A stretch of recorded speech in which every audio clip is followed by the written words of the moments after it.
யார் இந்த முகலாயர்கள்? இதை தெரிந்து கொள்வதற்கு முன்னாடி இந்த சேனலை சப்ஸ்கிரைப் செய்யுங்கள். வாங்க வீடியோக்குள்ள போகலாம்.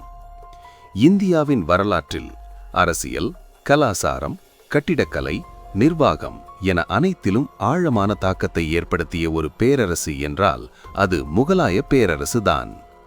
இந்த வீடியோவில் முகலாயர்கள் யார், அவர்கள் இந்தியாவிற்கு எப்படி வந்தார்கள், எந்த மன்னர்கள் ஆட்சி செய்தார்கள், அவர்களின் சாதனைகள் மற்றும் வீழ்ச்சி வரை முழுமையாக பார்க்கலாம்.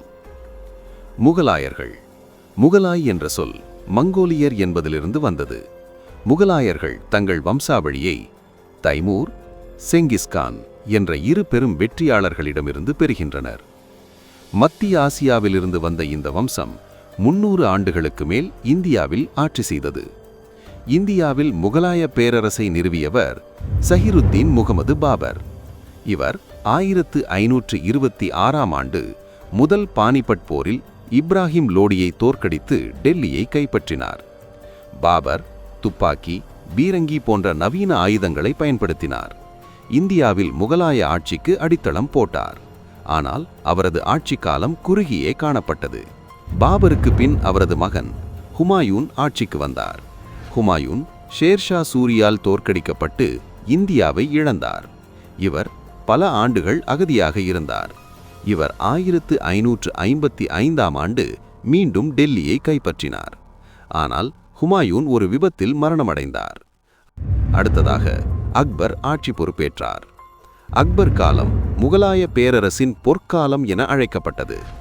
அக்பர் முகலாயர்களில் மிகச்சிறந்த மன்னராக கருதப்பட்டார். இவர் செய்த சாதனைகளான மத நல்லிணக்கம், ஜிசியா வரியை ரத்து செய்தார், ராஜ்புத்திரர்களுடன் நட்பு ஏற்படுத்தினார், வலுவான நிர்வாக அமைப்பு போன்றவை இவர் செய்த சாதனைகளாகும். அவர் தொடங்கிய தின்-இ-இலாஹி மத கொள்கை புகழ்பெற்றது. அக்பரின் ஆட்சியில் முகலாய பேரரசு வட இந்தியா முழுவதும் விரிந்தது. அடுத்ததாக அக்பருக்கு பின் வந்த ஜஹாங்கீர் ஆட்சி பொறுப்பேற்றார். இவர் நியாயச்சங்கிலியை உருவாக்கி நீதிக்காக புகழ்பெற்றவர். ஓவியம், கலை வளர்ச்சி ஆகியவற்றில் சிறந்து விளங்கினார். அடுத்ததாக நூர்ஜஹான் அரசியலில் சற்று சோம்பேறியாக காணப்பட்டாலும் அதனை ஜஹாங்கீர் நிலைநிறுத்தினார். அடுத்ததாக ஷாஜஹான் ஆட்சி பொறுப்பேற்றார். கட்டிடக்கலை சிகரம். ஷாஜஹான் என்றாலே நினைவிற்கு வருவது தாஜ்மஹால் தான். தனது மனைவி மும்தாஜ் நினைவாக தாஜ்மஹால் கட்டப்பட்டது. இவரது காலம் செம்மஞ்சள் கோட்டை, ஜாமா மசூதி போன்ற அற்புதங்கள் முகலாய கட்டிடக்கலை உச்சத்தை அடைந்த காலமாகும். ஆனால் அதிக செலவுகள் அரசை பலவீனப்படுத்தின. அடுத்ததாக கடைசி வலிமையான மன்னரான அவுரங்கசீப் ஆட்சி பொறுப்பேற்றார். இவர் மிகப்பெரிய பரப்பளவில் இந்தியாவை ஆட்சி செய்தவர். ஜிசியா வரி மீண்டும் விதித்தார். மத கொள்கைகள் கடுமையாக இருந்தன. இவரது ஆட்சியில் நீண்ட போர்களால் முகலாய பேரரசு சோர்வடைந்தது. அடுத்ததாக பகதூர் ஷா ஜாஃபர் ஆட்சி பொறுப்பேற்றார். முகலாய பேரரசின் வீழ்ச்சி.